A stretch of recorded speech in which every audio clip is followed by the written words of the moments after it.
Friends, thanks for watching.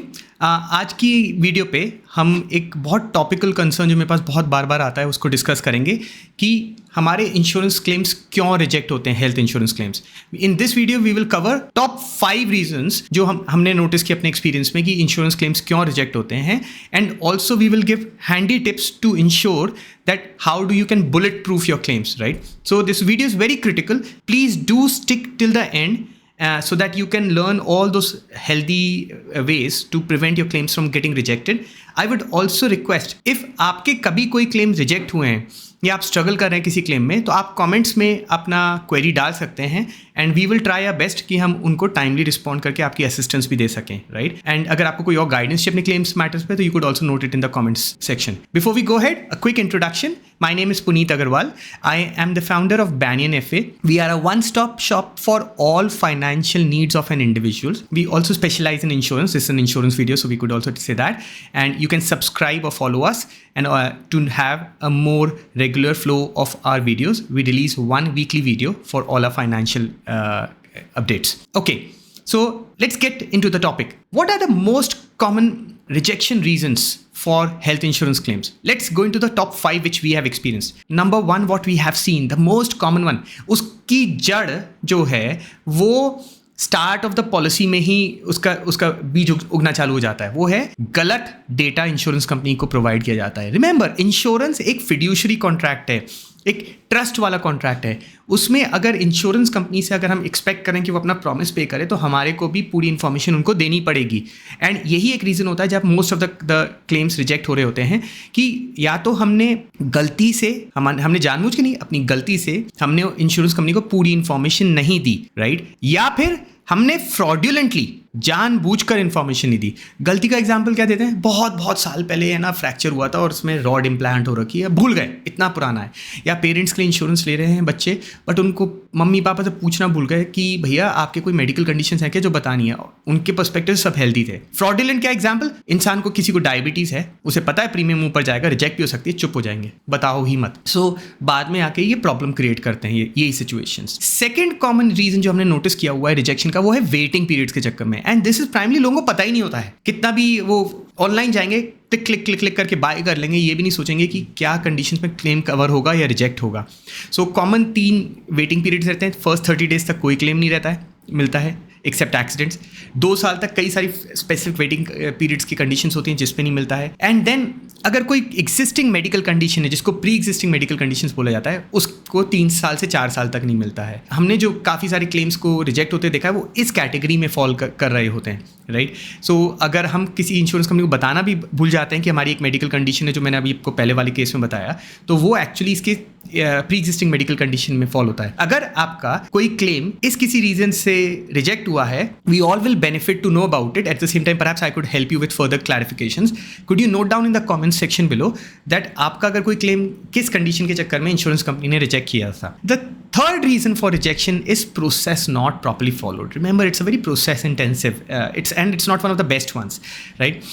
So एक particular time window के अंदर हमको इंश्योरेंस कंपनी को इन्फॉर्म करना पड़ता है एंड रेलिवेंट सपोर्टिंग डॉक्यूमेंट्स उनको देने पड़ते हैं. रिमेंबर, आप उनसे पैसा मांग रहे हैं lump sum for the claim, then you need to substantiate it. You have to provide adequate documents and evidence कि भैया ये ही बीमारी थी और इसलिए ये खर्चे हुए हैं. कई बार जो क्लेम्स रिजेक्ट होते हैं वो उनको सफिशिएंट इन्फॉर्मेशन नहीं मिलती, तो इंश्योरेंस कंपनी उसको रिजेक्ट कर देती है क्लेम्स, राइट?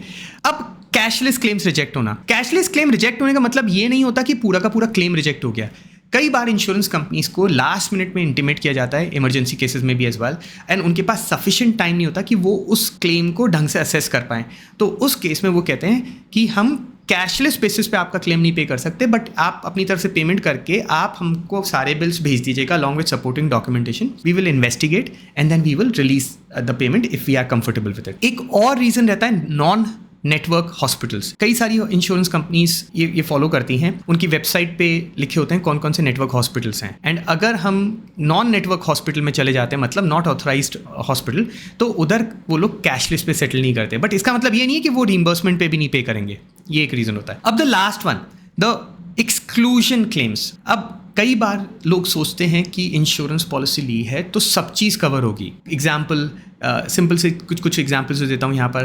कॉस्मेटिक सर्जरी कराना की ज़रूरत पड़ी है या डेंटल रिलेटेड काम कराना है किसी को, तो अजम्पशंस उनकी लॉजिकल है, बट इंश्योरेंस में के कॉन्ट्रैक्ट्स में हर जगह लिखा होता है कि क्या क्या चीज़ें वो लोग स्पेसिफिकली कवर नहीं करेंगे, राइट। या फिर कुछ ऐसे केसेस होते हैं जहाँ पे हॉस्पिटलाइजेशन की ज़रूरत ही नहीं थी और वो इंसान हॉस्पिटलाइज हुआ। ये कंटेंशियस क्लेम्स होते हैं क्योंकि द पर्सन जिसका हॉस्पिटलाइजेशन होता है वो कहता है मैं वहाँ घूमने थोड़ी ना गया था, इंश्योरेंस कंपनी कहती है आप गए तो थे लेकिन ज़रूरत ही नहीं थी।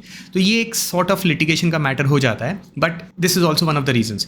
सो क्या आपके पास कोई ऐसे एग्जाम्पल्स हैं एक्सक्लूजन केस के जहाँ पे आपको के क्लेम्स रिजेक्ट हुए थे? Could you please note down, maybe we can help you further on that one. Now ये तो थे reasons, let me help you with some tips to prevent your claims from getting rejected.